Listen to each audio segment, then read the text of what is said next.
So how do you want your health care? Through a private company paying fees to your employer like you do now, or through a universal statewide program paid for by new taxes?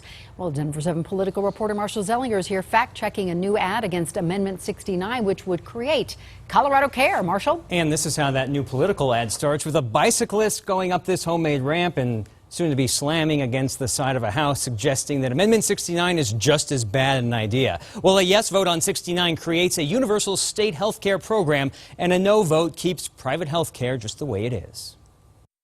It would raise our taxes by $25 billion a year. This is true. Right now, you pay 4.63% state income tax. Amendment 69 creates a new 10% tax, no earlier than 2019. But you wouldn't necessarily pay all of it. However, if you're self-employed, you would pay all of it. If you're an employee, you pay 1/3 of the new tax. Your employer would pay the other 2/3. What that means, if you make $25,000, you'd pay $833 more a year. $50,000 means $1,800 more in taxes, and a $100,000 salary means $3,800 more in taxes. So you'd be paying this new tax instead of what's currently being deducted from your paycheck for health care. Double the size of state government. Not exactly true. This is poor wording and needs some context. The $25 billion more in taxes would nearly double the amount of money the state budgets. But the new $25 billion is specifically for health care coverage and could not be spent on something like education or roads. And give Colorado the highest income taxes in the country. This is also true, but with the math we showed you earlier, you may not be paying all 14.63%. If you're self-employed, you would pay the highest taxes in the country. If you're an employee paying a total of 7.96% in taxes, that would rank us 10th in the country, behind California and New York, but just ahead of Maine. All to replace your doctor's decisions with a state program run by politicians. This smells funny and is misleading. Your doctors would still make decisions. A 21-person board that would eventually be elected by us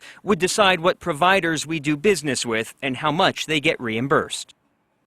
And then there's this. Let's say a few years from now, health care costs increase and higher taxes are needed. Well, that 21-person board decides, not you, the voter. Also, if Amendment 69 passes, but we don't get specific waivers and exemptions from the federal government, well, we would just shut ourselves down and go back to what we have now. Shannon?